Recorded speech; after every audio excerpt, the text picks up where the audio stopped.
Temporarily जिन कर्मचारियों को नौकरी सरकार देती है और परमानेंट बेसिस पर जो अपॉइंट नहीं होते हैं, सेंट्रल एडमिनिस्ट्रेटिव ट्रिब्यूनल ने उन तमाम कर्मचारियों के लिए कल एक ऑर्डर दिया है, जिस ऑर्डर में उन्होंने साफ किया है कि कोई भी कॉन्ट्रैक्चुअल बुनियादों पर अगर सरकार ने किसी को लगाया है तो वो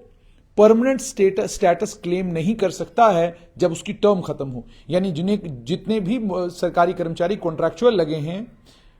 वो कॉन्ट्रैक्चुअल जिस समय लगते हैं उसी समय सरकार उनसे, कॉन्ट्रैक्चुअल जिस समय उनको लगाती है उसी समय सरकार उनसे लिखित रूप में इस बात पर सिग्नेचर करवाती है, साइन करवाती है कि आप किसी भी वक्त परमानेंट नौकरी नहीं मांगेंगे, आप कॉन्ट्रैक्चुअल लगे हैं, कॉन्ट्रैक्चुअल ही रहेंगे और जिस समय सरकार को ठीक लगेगा सरकार आपको डिसएंगेज करेगी। ट्रिब्यूनल ने यह जजमेंट पास की जिसमें ट्रिब्यूनल ने लगभग 150 के करीब पिटिशनर थे जिन्हें पैरामेडिकल स्टाफ के तौर पर एकेडमिक अरेंजमेंट बेसिस पर Jammu Kashmir health and medical education विभाग ने लगाया था। SRO 384/2009 14/12/2009 यानी 14 दिसंबर 2009 को 1 साल के लिए उनको लगाया गया था और उसके बाद कहा गया था कि 4 साल तक इनका पीरियड एक्सटेंड किया जा सकता है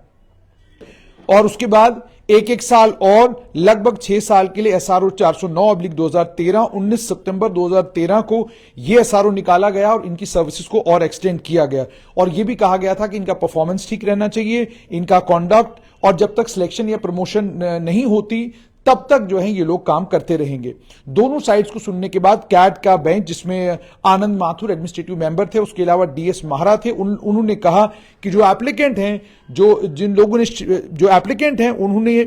ये कहा है कि उन्हें रेगुलराइज किया जाना चाहिए क्योंकि वो हेल्थ स्वास्थ्य विभाग में पिछले 2010 से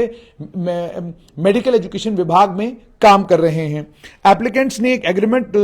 2009 के कानूनों के मुताबिक साइन किया गया था जिसमें साफ तौर पर एप्लीकेंट्स को कहा गया था कि आपको एकेडमिक अरेंजमेंट बेसिस पर 1 साल के लिए लगाया जा रहा है या तब तक आप काम करते रहेंगे जब तक रिक्रूटमेंट के द्वारा इन पोस्ट को फिलअप नहीं किया जाता। कैट ने यह कहा जो एप्लीकेंट्स का क्लेम है, उनका क्लेम यह है क्योंकि वो डिपार्टमेंट में एक लंबे समय से काम कर रहे हैं, इसलिए उन्हें हक है कि उन्हें रेगुलराइज किया जाए। कैट ने यह भी कहा कि नॉर्मल रूल जो रेगुलर अपॉइंटमेंट का है वो ये है कि सरकार किसी रिक्रूटमेंट एजेंसी को पोस्टें रेफर करती है और रिक्रूटमेंट एजेंसी को जब पोस्ट रेफर हो जाती है उसके बाद रिक्रूटमेंट एजेंसी ही रिक्रूटमेंट करती है और ये राज्य का काम है, ये स्टेट का काम है, ये सरकार का काम है कि वो एडमिनिस्ट्रेशन ठीक ठाक तरीके से चले, उसमें किसी किस्म की कोई दिक्कत ना आए और किसी समय जब हालात इस तरह के होते हैं तो सरकार को एकेडमिक, कॉन्ट्रैक्चुअल और इस तरह की टेम्परेरी एंगेजमेंट्स करनी पड़ती हैं। यह भी कहा गया कि सरकार के लिए जरूरी है कि जो एकेडमिक अरेंजमेंट किया गया है, जो टेम्परेरी अरेंजमेंट किया गया है, जिनको लोगों को कॉन्ट्रैक्चुअल बुनियादों पर लगाया गया है, उनको फौरन परमानेंट स्टाफ से रिप्लेस किया जाए। यानी आप SSRB के थ्रू सिलेक्शन करें, आप पब्लिक सर्विस कमीशन के थ्रू सिलेक्शन करें, सिलेक्शन करके उन लोगों को जो लोग टेम्परेरी बुनियादों पर लगे हैं उन्हें फौरन रिप्लेस किया जाए परमानेंट लोगों के साथ। और यह भी कैट ने कहा कि सबसे इंपॉर्टेंट यह है कि जब आप पब्लिक अपॉइंटमेंट्स की बात करें तो उसमें बहुत ज्यादा जरूरी यह है कि कंपटीशन से लोग कंपटीशन में लोग पार्टिसिपेट करके कामयाब होकर जो है सरकारी मुलाजमत में आए। ऐसा कोई मोड ना हो जिस मोड में आपने कोई कंपटीशन नहीं किया, आप किसी रिक्रूटमेंट के इम्तिहान में नहीं बैठे, बिना रिक्रूटमेंट के इम्तिहान में बैठे आप जो है आपको सरकारी मुलाजमत दी गई है, तो जब आपने कोई इम्तिहान ही क्वालिफाई नहीं किया तो फिर आप रिक्रूटमेंट की अगर बात करें, फिर आप अगर रेगुलराइजेशन की बात करें, वो बात बनती नजर नहीं आती है।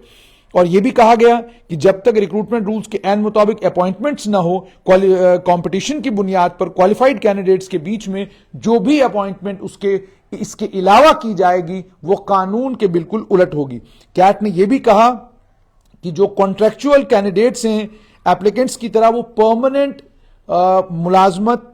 क्लेम नहीं कर सकते हैं क्योंकि वो कॉन्ट्रैक्ट की बुनियाद पर लगाए गए हैं। जब तक कॉन्ट्रैक्ट रहेगा तब तक वो लोग काम करेंगे, कॉन्ट्रैक्ट खत्म, उनकी मुलाजमत भी उसके साथ में ही खत्म। यह भी कहा गया कि जो एप्लीकेंट्स हैं उनके ऊपर कुछ कानून हैं जिन कानूनों के तहत वो गवर्न होते हैं, सिर्फ इसलिए कि वो एक लंबे समय से कोई काम कर रहे हैं किसी विभाग में, या सरकार ने बार बार उनका पीरियड एक्सटेंड किया, इंटरिम ऑर्डर्स और या इंटरिम ऑर्डर कोर्ट ने पास किए, उससे कोई भी एम्प्लॉयमेंट का हक जो है वो कैंडिडेट्स को नहीं मिलेगा परमानेंट बुनियादों पर लगने के लिए। तो इन ऑब्जर्वेशन के साथ कैट ने कल जो एप्लीकेशन थी पेटिशनर्स की वो डिसमिस की।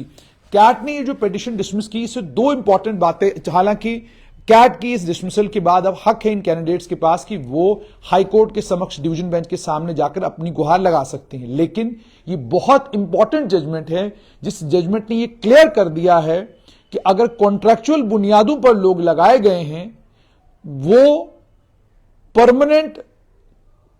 मुलाजमत नहीं मांग सकते, वो परमानेंट मुलाजमत या रेगुलराइजेशन की मांग नहीं कर सकते हैं, क्योंकि जब आपको कॉन्ट्रैक्चुअल बुनियादों पर लगाया गया है तो आपको कॉन्ट्रैक्चुअल बुनियादों पर ही काम करना होगा। कॉन्ट्रैक्ट खत्म तो उसके बाद आपकी नौकरी भी खत्म। लेकिन अब ये जो पेटिशनर्स हैं, इनके पास हक है कि ये हाई कोर्ट के डिवीजन बेंच के सामने भी जा सकते हैं, लेकिन